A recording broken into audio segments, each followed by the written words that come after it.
Having a non-technical manager when you work in a technical role is literally a career suicide, and I learned this the hard way. Never, never again. In the last 12 years in tech, over 20 managers, 4 promotions, 2 big tech companies, and a startup. This is just one of the 10 harsh truths that I wish somebody had told me when I started. And number 7 is what nobody talks about, but everybody needs to hear. Number 1, your manager has a favorite. Earlier in my career, I thought promotions were about merit. I believed if I just did good work, everything would work out. My first job as a data engineer, I was on a tiny team, just 3 people, me, my manager, and my teammate. At first, I didn't notice anything. But over time, I started noticing a pattern. My teammate got more praises, more visible projects, more airtime among my skips and leadership. And a year later, I realized what was happening. My manager had a favorite, and here is the uncomfortable part. Your manager has a favorite too.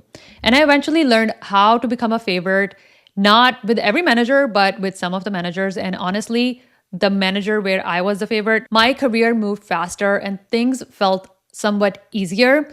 So yes, your manager has a favorite, not because they're evil or they're out to get you. It's because they're human, and human have bias. And it's okay if you're not your manager's favorite, but just knowing that there is a favorite, I think that is just helpful enough just to understand things and how things work in the corporate setting. Number 2, hard work is not enough. Visibility is. As a data scientist, I once worked on a massive project. It was months-long project. There were multiple teams involved, and I was the main POC working on the project. The project ended up being very successful. It made the company millions of dollars, and almost every team in my org knew about the project. At the end of every year, my org would do this all hands. At the all hands, there would be like org announcements and whatnot, but there will also be a section about awards. And because I worked on this massive project and it totally qualified for the award, I just assumed that I would get the award. I went to that award ceremony, and guess what?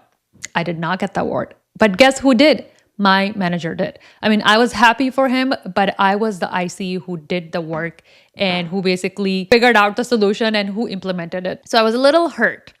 Next year, I ended up doing another massive project. And this time I realized I have to do something different. So instead of just waiting to be noticed, I actually reached out to the people that worked with me on that project and asked me to nominate for the award that was happening at the next All Hands. And guess what? I got the award, and not only me, my manager got the award. So we all got to go on stage, and my team got recognized for best collaborator and best collaboration. So here's the thing. Doing hard work is not enough. You actually have to advocate for yourself, and you have to pave the path to get the visibility and get the recognition you deserve. Sadly, things would be like much better if you just did the work and you would be recognized. It's actually not that. You have to do the work, and then you have to do more work to basically for other people to realize that you actually did the work. I don't know if that even makes sense, but that is the harsh reality and the lesson number 2 that I've learned the hard way. But here is what most people get wrong about visibility. It's not just about showing up. It is about communicating your impact clearly and quickly. One tool that has helped me do that is Wispr Flow, who is also sponsoring today's video. I use voice to text in almost every part of my work because I can think faster than I type, and speaking helps me get ideas out without over editing or losing my train of thought. The built-in dictation on Apple Siri is honestly not that good. It makes too many mistakes, and I end up fixing things instead of actually moving fast, which defeats the whole purpose of dictation. But with Wispr Flow, I can just talk and keep going, and it works across all the apps I already use, including ChatGPT, Notion, Slack, Gmail, and even social media. Let me actually show you an example in Notion. I have Wispr Flow set up to my function shortcut. So as soon as I tap the FN function button, it enables. Let me show you. 2 things you should do to stand out at work. Number 1, tie your work to business impact so it's clear why it matters. For example, instead of saying, I built a dashboard, say this dashboard helped my team save 1 million per month, actually 2 million per month, because we are able to identify metrics and revenue impact faster. Number 2, learn how to navigate your manager's management style. For example, in my one-on-ones, I consistently ask my manager, what are some of the biggest challenges right now and how can I help? Then I take that back and figure out how basically I can help. This is literally the definition of managing up. So, and this is exactly what I mean about dictation with Wispr Flow. I'm speaking naturally, correcting myself, challenging details, and it still understands. Like when I said 1 million instead of 2 million, it corrected automatically. In Siri, I would have to edit it out manually, which honestly defeats the purpose. And if you look at the formatting, Wispr Flow actually did a really, really good job formatting. It created a list. And honestly, I love using this tool. Wispr Flow is actually free to try, and if you use the link in description below and promo code Sundas at checkout, you will actually get an extra month of Wispr Flow Pro for free. All right, now let's talk about lesson number 3. This is another one that I learned the hard way. Office housework feels good, but it's actually not good. Earlier in my career, I actually did a lot of office housework. One time I organized a happy hour for 40 people. It took a lot of time, planning, coordination, following up. At the event, people loved it. I got so many praises. But when the annual review season came around, none of that actually mattered. I was stack ranked purely on my core data scientist work. And this is the reality. This is where I learned that the office housework feels good in the moment, but it does not pay off in your career. After that, I stopped doing office housework. If I did have spare time, I would use that to do some core data science work that I could essentially add to my performance review or to my resume. So be strategic.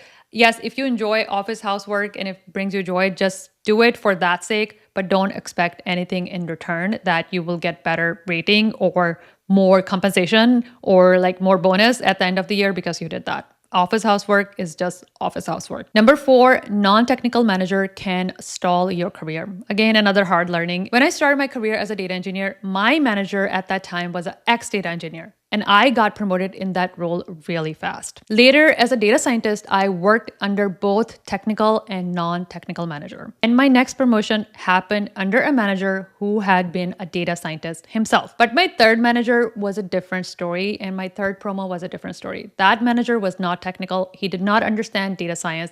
Every project update meant I had to teach him my work so he could go explain it to his manager. And when promotion time came, another manager objected to one of my projects and my manager wasn't able to defend it. Not because he did not want to, but because he did not understand my work, and that promotion did not happen. If you are in a technical role, your manager needs to be technical enough to advocate for you in rooms you are not present in. Let me know if something like that has happened to you and if you disagree with this. Learning number 5, support roles have limits. There was a specific moment when this really hit me. I found out that a project my team had been working on all year was being deprioritized. No discussion, no debate. We were just told to shift focus. I was not part of the meeting where this decision was happened. We were just informed after the fact. This is when I realized something uncomfortable. As a data scientist, I was pulled in after the roadmap was actually decided. The OKRs were set, the direction was locked. My job was to execute, not define. Data scientists, data analysts, ML ops, even data engineers, these roles are often support roles by default. These are critical, but they're not always decision-making roles. Once I understood that, I stopped being confused about my growth. I started being intentional about my career. So take a step back and try to see if your role that you currently work in is considered a support role and how you can turn this into a decision-maker role. Learning number 6, career ceilings are real. When I started my career as a data analyst intern, I was just excited to be in tech. But pretty early on, I noticed something. None of the VPs at my company had ever been a data analyst. They were engineers or product managers. At first, I ignored it. Later, I understood what it meant. If people with your title never make it to the leadership, that is not a coincidence. That is just the ceiling. Number 7, you cannot avoid corporate politics. For a long time, I thought I could avoid politics. I hate them. I believed if I just put my head down, did the work, everything would be okay. So I stayed quiet, I focused on execution, and what happened was nothing. Decisions were still made without me. Promotions were still discussed in rooms I was not in. Avoiding politics did not make me neutral. It made me invisible. You do not have to play the corporate politics, but you have to understand how to navigate the corporate politics. Definitely can talk about this in another video in more detail. Let me know in comments. Learning number 8, not every promotion is worth it. As you get more senior, promotions become more difficult. Sometimes they take years. My colleagues and I literally joke that you need a full year of roadshow, 12 months of presentation, reminders, and visibility on top of your actual job. So if we do the math, 12 months of promo work for a 10% raise, or you could do 3 months of interviewing for a higher level role and 30% pay bump, that's when I realized that not every promotion is worth it. Time is also a cost factor, so you should definitely take that into consideration. Let me know your thoughts on this and if you agree. Number 9, it is business. You do not have to stay. This realization came when I saw a manager get laid off. He had been at the company for 19 years. 19 years. 19 years. That's a lot of time.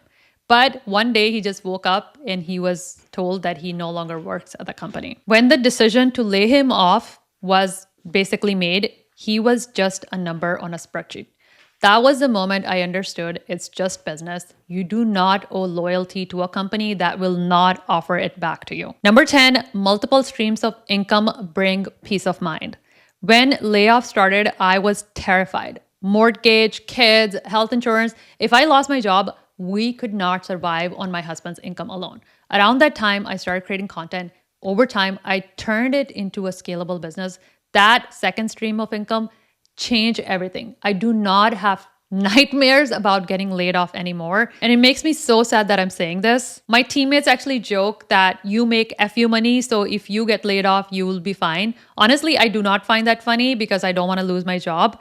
But in the worst case scenario, if I do lose my job, I do have another stream of income, and knowing that just brings me peace of mind. All right, these were my 10 lessons and 10 harsh realities that I've learned over the last 12 years in tech. Let me know if any of these resonate with you, and if there's any other lesson that you would add to the list, let me know in comments below.